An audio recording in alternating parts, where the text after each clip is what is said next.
I guess one thing I wanted to ask you, I know you kind of talked about it a little bit in jazz rock, but like, how do you maintain your technique? Because I think that's the thing I find most impressive about you is your technique. And I know there's no way that you're just gonna keep that technique, without some serious, there's got to be something you're doing to keep all that. I don't know. I was just curious. Because, you mentioned, you're going to go back to how many hours a day you said you were practicing this summer? I'm trying to get to 8 hours. 8 hours. That's what it was. So, my wife has some other plans. I'm trying to get up to that. Yeah, that's a pretty full-time job there, but yeah. Huh. So other than practicing 8 hours a day, there's some specific things that I practice for each instrument. Because the challenge for me, and I think the challenge for anybody once you play a certain number of instruments, is how do you divide your time so that you, like you say, maintain what you have, at least. Yeah. But not just maintain, but actually be covering ground. How do you how do you do that? And the fact that you play several instruments. So how do you juggle those things? And what I've tried to do, and I'm not perfect at this, I'm still working on it, still getting the bugs out, trying to perfect it. What I've tried to do is locate specific things that target large areas, or that target the areas that make each instrument different than the other instrument. And I spend most of my time practicing that stuff. So, for instance, what makes flute different than anything else that I play? I guess the way you probably play it, well, you put air into the instrument. Embouchure, right. Embouchure, I don't play another instrument that just stays out here and that I play. So, one of the main things I practice on flute is long tones, because that's different, specifically different than anything else that I play. Long tones. So, practicing flute looks something like this for me. I'll play long tones. After I play long tones, I've got some interval and scale exercises that I go over. One of the scale exercises is just simply to play scales 2 octaves with double tongue. That's another thing that's different about flute. Is the freeness of the tongue. You can do more with your tongue playing flute than with saxophone. I don't want to say it's easier, but there's a different technique that I can use that can create faster tonguing. Ticka, ticka, ticka, ticka, ticka, ticka, ticka, ticka. That's hard to do on saxophone because the reed's in the way. Yeah, right. Okay. So one of the challenging things is to line up my tongue with my fingers on flute. So that's why I practice those 2 octave scales. And this is just what I start out by practicing. Long tones. I practice some interval things, harmonic series. I'll practice that on flute. And then I practice scales 2 octaves with double tongue. If I don't practice anything else, I practice that. Okay? If I don't practice anything else, I practice that. If I have more time, then I'll practice classical etudes, and I will practice, in particular, there's a book by Thomas Felis called Upper Register Studies, or Top Register Studies, rather. And that's an excellent book. It hangs out in the upper range of the instrument, where all the fingerings are different than saxophone. All the fingerings are different, and the ability to manipulate. You don't have an octave key on flute. So all the different things that you have to manipulate, it's the thing that is different about flute than saxophone. When I practice clarinet, what's the main difference between saxophone and clarinet? A couple things.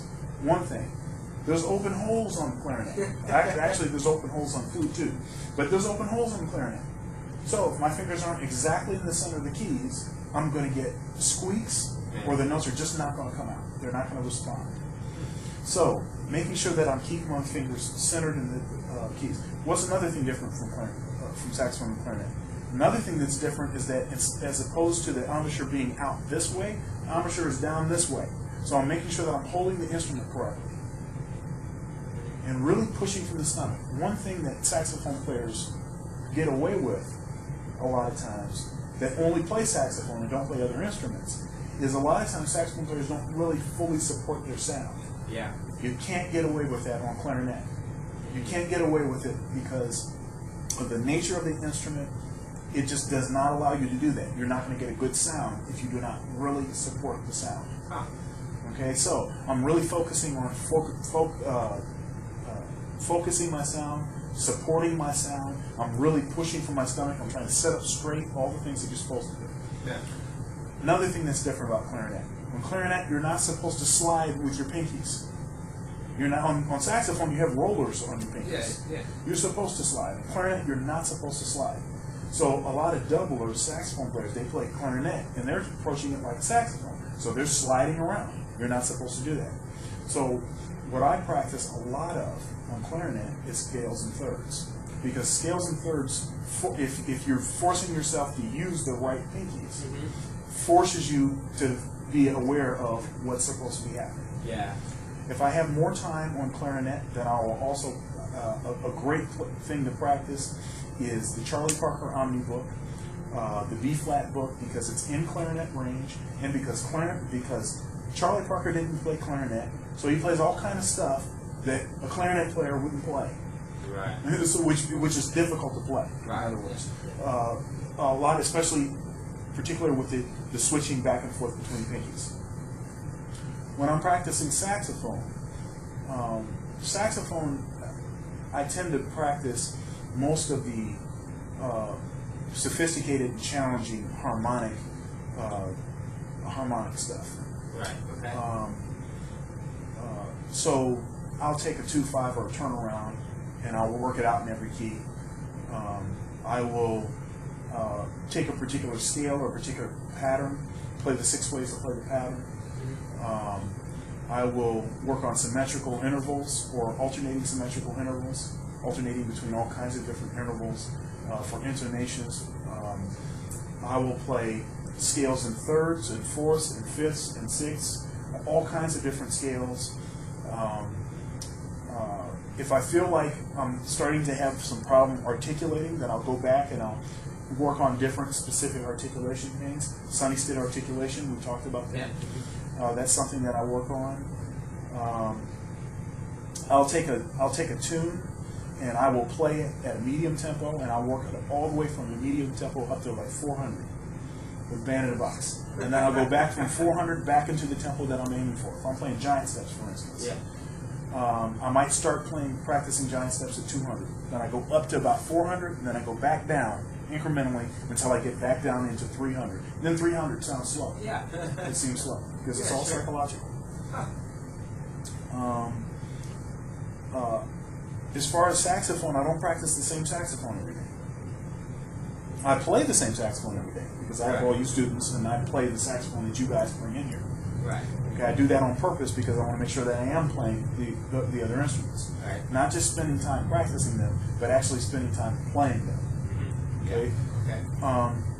But I don't play the same saxophone every day. I will play, mostly I play soprano, alto, tenor.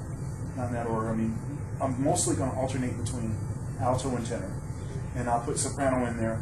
Every once in a while, make sure that the soprano I'm playing in tune. Yeah. That certain things in the upper range are speaking and that feel supported. So playing things like long tones and soprano is more beneficial for me than practicing other things on soprano. So those would be the things I focus on. On tenor, I'll practice certain things more than I practice them on alto, because I'll probably be less likely to use them on alto. Things like false fingering, things like harmonic series exercises. Now, that's still, in a way, working on it for alto and working on it for soprano too, but it just doesn't specifically work on it for that.